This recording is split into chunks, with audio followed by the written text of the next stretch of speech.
चलिए आज एक कहानी सुनते हैं एक बहुत ही सीधे साधे आदमी की जिसका नाम था बुद्धू। और उसे ना एक बहुत ही जरूरी काम सौंपा गया था। तो सोचिए क्या होता होगा जब सबसे भोले भाले इंसान को सबसे जरूरी काम दे दिया जाए। बस यही सवाल इस पूरी मजेदार और सीख देने वाली कहानी की जड़ है। तो चलिए बुद्धू के साथ इस सफर पर निकलते हैं। तो कहानी शुरू होती है एक चिट्ठी से। ये चिट्ठी मालिक की बीमार बुआ ने भेजी थी और इसमें उन्होंने अपनी आखिरी इच्छा बताई थी। और वो इच्छा क्या थी?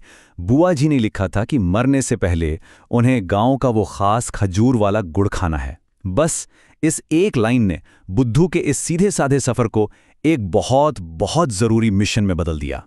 अब मजे की बात देखिए, मालिक तो थे बहुत व्यस्त, तो इतने जरूरी काम के लिए उन्हें भेजना पड़ा अपने सबसे भरोसेमंद नौकर बुद्धू को। यही तो विडंबना है। तो मालिक ने बुद्धू को बिठाया और 3 बहुत जरूरी बातें समझाईं। देखो, पहली बात, गुड़ की हांडी का ध्यान रखना। दूसरी, जैसे ही सीट मिले बैठ जाना। और तीसरी, सबसे जरूरी, नंदीग्राम का टिकट काट लेना। ये 3 सीधे साधे नियम थे, लेकिन यही बुद्धू की परीक्षा बनने वाले थे। तो चलिए अब कहानी पहुंचती है इस स्टेशन पर, और यहीं पर बुद्धू का जो आत्मविश्वास है ना, वो फौरन मुसीबतें खड़ी कर देता है। बुद्धू अपने मन में सोच रहा था, भले ही मेरा नाम बुद्धू है, पर दिमाग तो मेरे पास बहुत है। और सच कहूं तो उसके इसी आत्मविश्वास और उसकी असल समझदारी के बीच जो फासला है ना, वही इस कहानी को मजेदार बनाता है। याद है मालिक ने क्या कहा था? टिकट काट लेना। अब हिंदी में टिकट काटना का मतलब टिकट खरीदना भी होता है और सचमुच में काटना भी। तो जरा सोचिए, बुद्धू ने इसका क्या मतलब निकाला होगा? बिल्कुल सही सोचा। वो सीधा टिकट काउंटर पर गया और पता है क्या मांगा? कैंची। जी हां, वो सचमुच टिकट काटने के लिए कैंची मांगने लगा। अब आप सोच ही सकते हैं कि वहां क्या हंगामा मचा होगा। खैर, काफी हंगामे और धक्का मुक्की के बाद बुद्धू आखिर में ट्रेन में चढ़ ही गया। और ट्रेन में बैठते ही वो इतना खुश हुआ, पुरानी यादों में खो गया कि उसे अपना मिशन तो जैसे याद ही नहीं रहा। और यहीं ट्रेन में एक नए आदमी की एंट्री होती है। एक ऐसा अजनबी जो बड़ा दयालु लग रहा था और जिसकी नजरें बुद्धू पर और उससे भी ज्यादा उसकी गुड़ की हांडी पर थीं। यह 2 अलग अलग नजरिए काम कर रहे थे। बुद्धू सोच रहा था, वाह कितना अच्छा आदमी है, मेरी ये भारी हांडी पकड़कर मेरी मदद कर रहा है। और वो चोर मनी मन सोच रहा था, लगता है ये तो घोड़े बेचकर सो गया। बस यही सही मौका है हांडी लेकर 9-2-11 हो जाने का। देखिए कैसे बुद्धू का भोलापन ही उसे धोखा दे रहा था।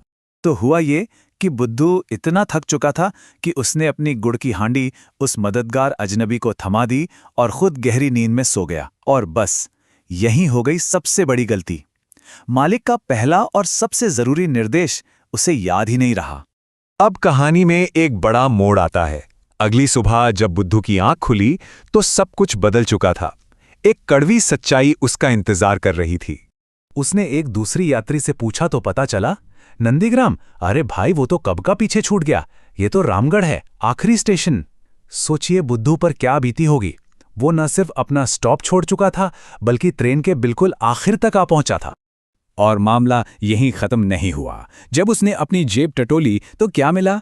कुछ नहीं, एक पैसा भी नहीं बचा था। वो अब पूरी तरह से फंस चुका था। तो आखिर में हुआ क्या?